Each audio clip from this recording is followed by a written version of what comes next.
Hello everyone, my name is Austin Rovinsky, and I am an assistant professor at New York University. This is the fourth lecture in my mini course on physical design databases, and this lecture will focus on introducing you to OpenROAD. So what is OpenROAD?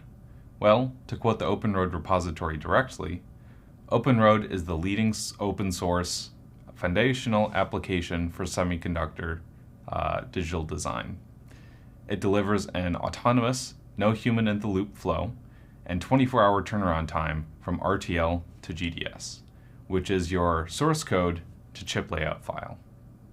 The OpenROAD project's objectives are to eliminate the barriers of cost, schedule risk, and uncertainty in hardware design to promote open access to rapid, low-cost IC design software, expertise, and system innovation. OpenROAD fosters a vibrant ecosystem of users through active collaborators, and it enables IC design-based education and workforce development initiatives, just like the one that you're watching right now. As for the history of how OpenROAD started, and I promise this is important, it began as an academic project in 2018. The project was led by UCSD with several other universities, including myself as a PhD student at the University of Michigan at the time. This project was funded under the DARPA IDEA program, which was a US government research program to deliver and develop mitigations against exploding costs in hardware design. The project's original idea was to take existing open source EDA tools and string them together to form a full flow from RTL to GDS. The project would create new tools to fill in any gaps that didn't already exist. As it turned out, this was extremely challenging, even if it wasn't starting from scratch. You can already see some of these tools in the flow diagram, but don't worry about that too much because we'll cover these tools in a later lecture. The OpenROAD project eventually obtained permission to use OpenSTA, which is a static timing analysis tool from the company Parallax Software. This enabled OpenROAD to integrate the circuit timing analysis tool much more closely. OpenROAD also acquired OpenDB from the defunct company Nephilis, which finally allowed integrating all of the tools on top of a single database rather than passing def files between different tools at each stage. OpenROAD started with several other open source tools as seen in the figure, but these two are the most important because each one has their own database.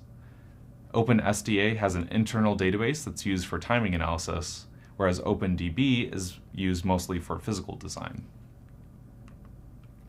The important part of this is that OpenROAD has developed a single application rather than the collection of individual programs that it started with. This separation in two databases, however, has remained.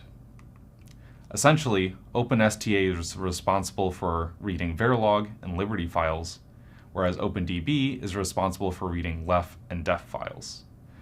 Obviously, there's some overlap between the two, and today, OpenROAD uses a lightweight conversion layer to transmit from one database to the other when necessary. Unfortunately, due to historical reasons, the taxonomy between OpenSTA and OpenDB are not the same. OpenSTA inherits mostly the taxonomy seen from the Liberty format, whereas OpenDB uses the taxonomy that was presented in Lecture 2.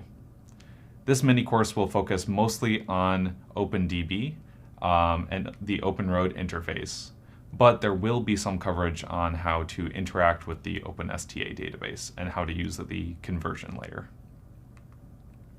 OpenROAD also has an interface generator so that it can connect to scripting languages like Tcl and Python. These are useful for automatically generating an interface from the databases and tools which are written in C++ to the scripting languages that end users of OpenROAD will use. For the rest of this lecture series, we will focus on OpenROAD from a bottom-up perspective, starting with the databases and working our way up through the scripting interface. One thing to note here is that OpenROAD really comes in two parts. The part I've shown so far is the OpenROAD application. The application has all of the tools needed to physically implement a chip, but it doesn't specify how to do it necessarily.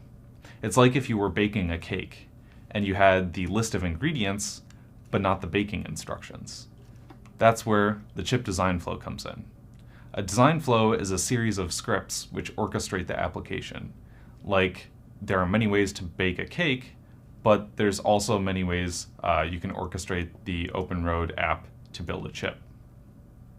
There are several other third-party flows which also use OpenROAD, but the one that I'll mention here is called OpenROAD Flow Scripts, or ORFS for short. ORFS is maintained by the same developers who maintain OpenROAD, so it's the first place to see new OpenROAD features and updates in action. One thing that's important to note is that ORFS also includes two additional pieces of software, Yosis and KLayout, which are used for some steps of the chip design process. We'll talk about that more in a future lecture. That's all for this lecture. I'd like to take a moment to thank NordTech, who provided the funding to make this mini course possible, and thank you for taking that time to watch it. I will see you next time.